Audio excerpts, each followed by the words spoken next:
nonostante tutta la formazione che ho fatto, i libri, insomma, le cliniche, le masterclass, ancora non riuscivo a capire effettivamente che cosa facessimo a livello laringeo per intonare una nota. Cioè non avevo chiaro al 100% questo concetto e ho capito che mi mancava una nozione fondamentale. Sto parlando di concetto di isometria muscolare. Con 5 minuti di attenzione e un po' di pazienza vado a spiegarvi un concetto che poi è quello che ti fa secondo me realmente capire che cosa accade quando intoniamo un suono. Le cose di cui si sente spesso parlare in termini di cosa facciamo fisiologicamente per intonare un suono sono essenzialmente queste. C'è un muscolo all'interno della corda vocale che si chiama muscolo vocale che quando si contrae la rende più breve e più cicciotta, quanto più la corda è compressa, contratta, quanto più l'intonazione scende di frequenza. Quindi questa è la muscolatura alla quale facciamo appello per portare i suoni su dei toni più gravi e quando cantiamo i toni più gravi, mentre invece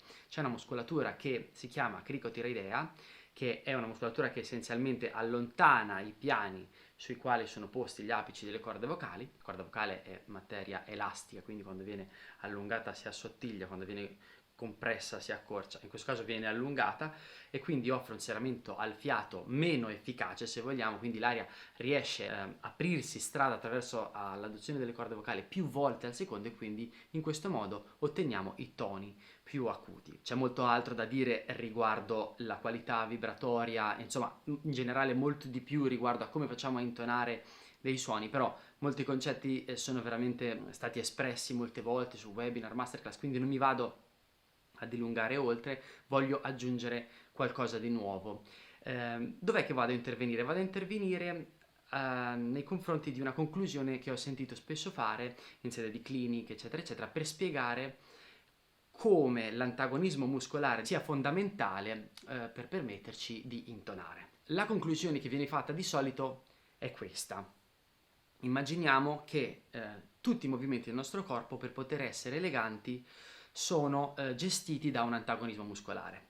Il movimento del mio braccio è gestito dall'antagonismo muscolare del bicipite e del tricipite. Quindi anche quando vado a utilizzare il bicipite come muscolatura, diciamo che dirige prevalentemente il movimento, il tricipite sta lavorando per rendere elegante il movimento. In questo caso mi permette di piegare il braccio nel caso in cui io dovessi afferrare qualcosa, evitandomi di darmi un pugno in faccia, perché se lavorasse soltanto il bicipite sarei in grado soltanto di piegare il braccio in maniera non controllata. Quindi analogamente, quando vado a fare una fonazione, la muscolatura che contrae le corde vocali e che l'allunga va a lavorare in antagonismo per permetterci di compiere dei gesti eleganti. Però visto in questo modo il concetto a mio avviso manca di una parte importante che allunga un po' la spiegazione, ma a mio avviso è fondamentale per capire effettivamente come si fa a intonare un suono, perché se io parlo di antagonismo muscolare per gestire un movimento posso fare il paragone con una sequenza di note, ok? Quindi un movimento, no? Se guardiamo in laringoscopia una sequenza di note ci accorgiamo che le corde fanno effettivamente un movimento, però non abbiamo parlato di come facciamo a tenere una nota ferma, quindi una nota fissa nel tempo, e secondo me è il concetto che prima di tutto va assimilato. Poi dopo, una volta che abbiamo capito come facciamo a cantare una nota, va bene chiaramente come dire, integrare il concetto di come facciamo a cantare gruppi di note e quindi a cantare brani. Il concetto che voglio inserire io è il concetto di isometria muscolare. Quindi prima di tutto vado a parlare di che cosa è un'isometria muscolare. Per fare questo faccio una digressione su quello che è un normale training per appunto per un bicipite, per esempio. Quando noi andiamo in palestra e facciamo il bicipite prendiamo il peso e lo tiriamo su in questo modo. Questo tipo di forza si chiama forza concentrica, quindi significa che utilizzo la forza attiva del mio bicipite per tirare su il peso, il muscolo si contrae e tira sul braccio. Se io rallentassi il movimento per riportare il braccio nella sua posizione di riposo, starei utilizzando la forza negativa o eccentrica del bicipite, che è un muscolo che continua a lavorare mentre distendo il braccio per permettermi di riportare una posizione di riposo più lentamente, che è banalmente lo stesso concetto dell'appoggio, cioè la muscolatura che mi fa inspirare lavora anche in fase di espirazione, quindi con la sua forza negativa, per permettermi di fare fuoriuscire il fiato più lentamente. Ma torniamo al bicipite, che a breve diventerà la corda vocale. Allora, ho parlato di forza concentrica, forza eccentrica, adesso devo parlare di isometria. Staremo allenando il nostro bicipite con un'isometria se prendessimo il peso e lo tenessimo in una posizione ferma, con un certo angolo, quindi con un certo grado di contrazione della muscolatura del bicipite. Ora, per farvi sperimentare un'isometria muscolare senza peso, per quello che riguarda la muscolatura del vostro braccio, vi consiglio di fare questo. Fatelo per piacere, afferrate il vostro bicipite, il vostro braccio in questo modo, così. E contraete il braccio in modo da fare il muscolaccio, come far vedere che avete il muscolo, no? Braccio di ferro. Quando andate a contrarre vi accorgerete che la contrazione riguarda sia il bicipite che il tricipite. Si gonfiano entrambi quando voi volete con questo angolo di 90 gradi gonfiare il muscolo.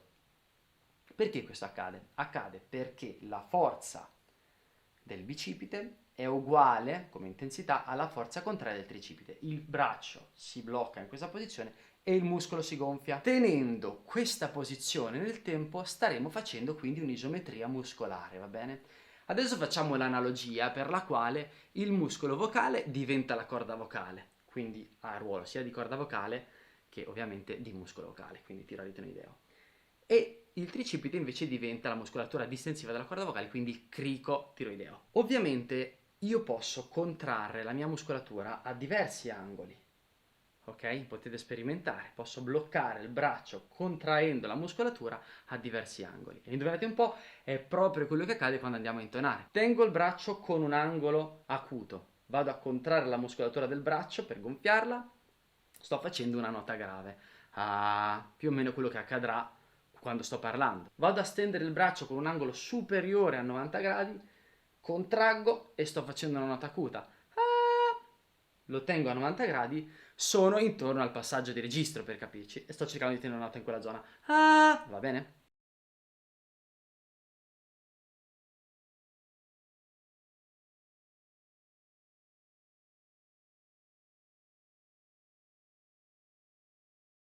Quindi stiamo parlando proprio di registri, possiamo proprio immaginare che a 90 gradi ci sia il passaggio di registro, questa sia la mia zona di comfort M1 e questa sia la mia zona di comfort M2. Esiste la possibilità di contrarre solo il bicipite? Sì, quando arriva a fine corsa praticamente posso verificare che contraggo solo il bicipite e il tricipite è praticamente spento. Questo è un M0. Mentre invece se vado a distendere e cerco di andare oltre questo angolo sto contraendo soltanto il tricipite e come vedete il bicipite è rilassato e sto facendo un M3, quindi un fischio. Questo non ve lo faccio perché non lo so fare. Con queste cose nuove che ho detto posso andare a parlare di nuovo di quello che era un movimento elegante. Quindi un movimento elegante, per l'appunto in questo caso mettiamo che sia prendere al volo questa scatolina, posso immaginare che sia qualcosa di simile a un riff, un run, quindi magari una, come dire, una cascata di note veloci, no? Quindi dalla posizione in cui le mie corde, magari parto da un suono no alto, dalla posizione in cui le mie corde sono per lo più distese, ecco, questo potrebbe essere il movimento elegante di cui abbiamo parlato, che è una combinazione di forza concentrica, eccentrica e isometria. Ci sarebbe in realtà molto altro da dire, non è che con questa, come dire, con questa analogia possiamo spiegare tutti i suoni che siamo in grado di produrre, ci sarebbe da dare uno sguardo tridimensionale alla laringe per poter veramente capire che cosa siamo in grado di fare e come riusciamo a modificare la vibrazione.